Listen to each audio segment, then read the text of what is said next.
SSP office के पास collectorate पे, और यहाँ पे एक महिला है पीड़ित जिसके साथ घटना घटी है। आइए हम उससे बात करते हैं। सबसे पहले आपका नाम जानना चाहूँगा। तो ये क्या है आपका मामला, बताइए। हमारे साथ घटना हुई थी, हमारे ससुर ने कहाँ रहती हैं आप? मैं काली नगर का ससुराल कोनी में हुआ था बलात्कार। ससुर ने करा था, एक चचेरे देवर ने करा था। सुबह शाम कोई सुबह को करता बलात्कार, तो कोई शाम को करता। 1 महीने ऐसे ही चलता रहा। 1 महीने होने के बाद में वो कह रहे तू ऐसे नहीं भाग रही, तो ऐसे भाग रही, तुझे ऐसे निकालेंगे। तो रोज़ बलात्कार करते थे। उनने क्या क्या नियम बना लिया रोज़ का। तो मैं अगर कुछ कहती तो कहते अगर तू कुछ बोलेगी तेरा एक भाई है उसे जान से मार देंगे, हमारे पास बहुत पैसा है, उसको मर्डर कर देंगे। तो मैं इसलिए चुप रही। मैं कह रही मेरा तो एक ही भाई है, अपनी बात की इज्जत की खातिर मैं चुप रही।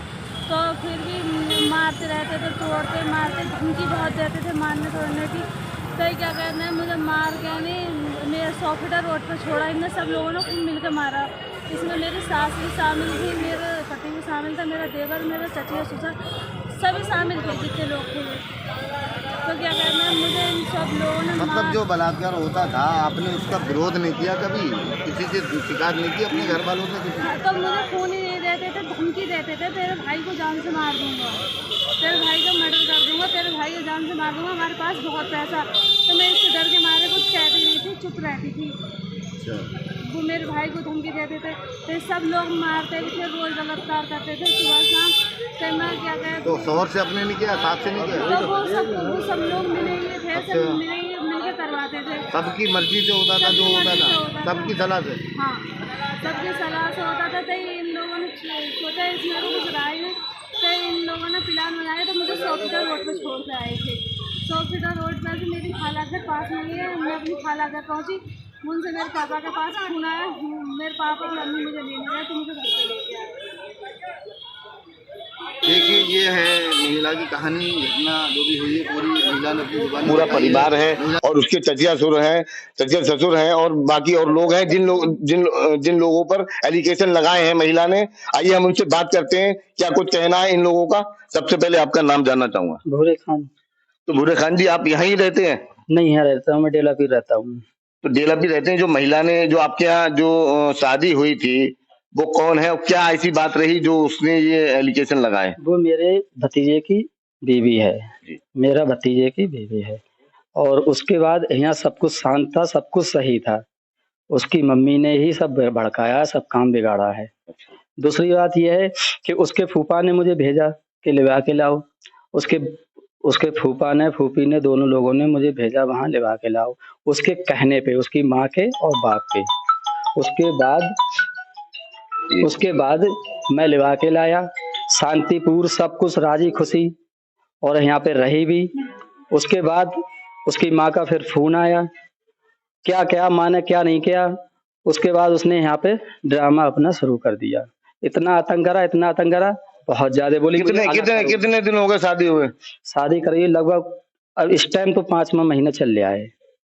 अब तक 4थे महीने में वो चली गई यहाँ से। हाँ, 4-5 दिन अलग रही थी ऊपर, अलग रहने के बाद फिर वो चली गई यहाँ से।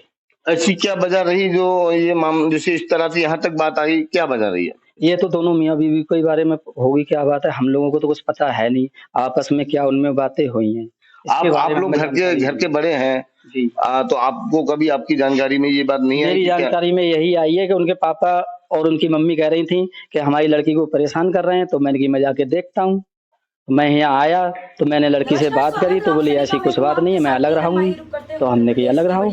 उसके बाद हमने अलग कर दिया उसको, ऊपर रहने लगी, 3-4 दिन अलग रही।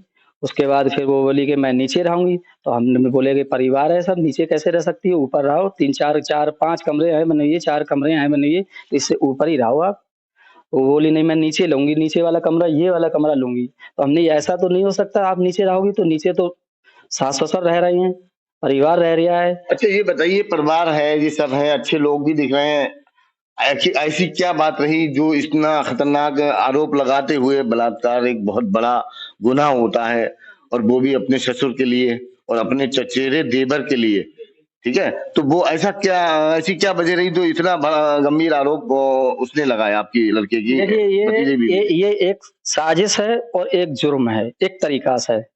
इसको हम खारिज करते हैं। ये एक तरफा नहीं हुआ है जो उसका नाम जान पाते। एक गिलास उसने पानी नहीं पिलाया हमें आज तक, कभी खाना बना के अभी तक नहीं खिलाया, कभी लड़कियों को खाना बना के नहीं खिलाया, दामाद को खाना बना के नहीं खिलाया, तो हम उसका नाम कैसे जान लेंगे? अभी तो आपकी बात से ये लग रहा है कि इस बंदे ने अभी पानी नहीं पिलाया तो नाम आपकी भूरे जी, आपकी बात से ये साबित हो रहा है कि शादी के फौरन बाद से ही गर्मा गर्मी चालू हो गई थी क्या? नहीं पानी ना पिलाने वाली क्या बात रही? नहीं, ऐसी कोई बात नहीं। अच्छा, जब हम 20 किलोमीटर रहते हैं तो यहाँ कैसे पानी पी लेंगे आके? और आए तो घमासान लड़ाई है, ये कैसे? आए हैं तो घमासान लड़ाई है, तो पानी कौन पिएगा? समझाएंगे, समझा के चले जाएंगे गुस्से में, और क्या करेंगे? लड़की को ही समझाते थे आके, लड़की तो हमारी जरिए से यहाँ पे हुई थी, तो उसी को समझाते थे। हम तो अपनी बेटी मानते थे, बेटी की जरिए से समझाते थे। उन लोगों से हमने कही भी भैया तुम बेटा वाले बन जाओ, हम बेटी वाले बन जा रहे हैं, लेवा के ले आए हम अच्छे खासे। और लाने के बाद उसकी मम्मी ने फिर फोन करा, फिर आतंक मचवा दिया उसने। क्या करे? मम्मी यहाँ आती थी या फोन पे ही बात होती थी? नहीं, मम्मी आई है, पापा आए हैं, उसके जिस दिन गई है यहाँ से उस दिन आए हैं। लड़की ने जो रबीना जो है, उसने अपना जो है प्रार्थना पत्र दिया, एसएसपी क्या एलिगेशन लगाया है आप लोगों को एलिगेशन लगाते हुए कि मेरे साथ बलात्कार, सामूहिक बलात्कार हुआ, और मेरे साथ लगातार 1 महीने तक मेरा ससुर और मेरा देवर चचेरा मेरे पास आता था, और जब मैंने उसका विरोध करना चाहा तो मेरे भाई को जान से मारने की धमकी देते हुए उन्होंने कहा कि अगर तूने किसी को कहा कुछ तो जान से मार देंगे। इसको लेकर आप क्या कहना चाहेंगे? ये सब गलत, सरासर गलत, जिंदा झूठ, एकदम बिल्कुल इतना झूठ। उसमें मीडिया ने इतना झूठ है तो सह भी नहीं पाएगा। प्रेस ने पूछा भी कि भाई कभी कोई विरोध नहीं किया और कोई घर वाले नहीं थे या फोन पे बात 4 महीने में उसने बताया कि मेरा फोन छीन लिया था। उसने बताया जो एलिगेशन में कहा, उसने फोन मेरा छीन लिया था उन्होंने, और मुझे बंधक बना के रखा। मुझे कभी कभी खाना दे देते तो दूसरे तीसरे दिन, वरना तो खाना भी ऐसे कुत्ते की तरह फेंक के दे देते। सुबह 8 बजे लड़का निकल जाता है घर से अपनी दुकान पे, रात के 8 बजे आ रहा है, तो कहने वाला तो कोई है ही नहीं। मम्मी पापा हैं तो पापा तो अपने घर तो नहीं बैठेगा, माँ बाप कोई घर तो नहीं बैठता, घर बैठेगा तो बच्चों के लिए कमाएगा कहाँ से? आप बताओ कहाँ से कमाएगा? दूसरी बात यह है कि हमारा छोटे मोटे सब लगभग 30-35 बच्चे हैं यहाँ पे, और 60-65 साल का आदमी बेटी कह के जो बुला रहा है, वो ऐसा कैसे सोच लेगा? या मैं कैसे सोच लूंगा, या और कोई कैसे सोच लेगा इतने बड़े परिवार में? उसने ये भी बताया कि मेरा एक चचिया ससुर है अपनी वाइफ में, जब से मैं गई हूँ तो मुझ पे गलत नजर रखता था, कोशिश करता था कि मैं उसको हासिल करूं या इस तरह की बातें। इसके लिए आप क्या कहना चाहेंगे? चांद में की चिड़ी हुई है वो, ठीक है, और 20 किलोमीटर दूर रह रहे हैं हम, तो उसी के लिए यहाँ आएंगे हम 50 आदमियों के परिवार में, इसी के लिए आएंगे। पर 20 किलोमीटर से दूर चल कर हम अपनी दुकान बंद करके, नुकसान करके और अपना परिवार छोड़ के आपके कई भाई हैं, जैसे चचिया ससुर हैं,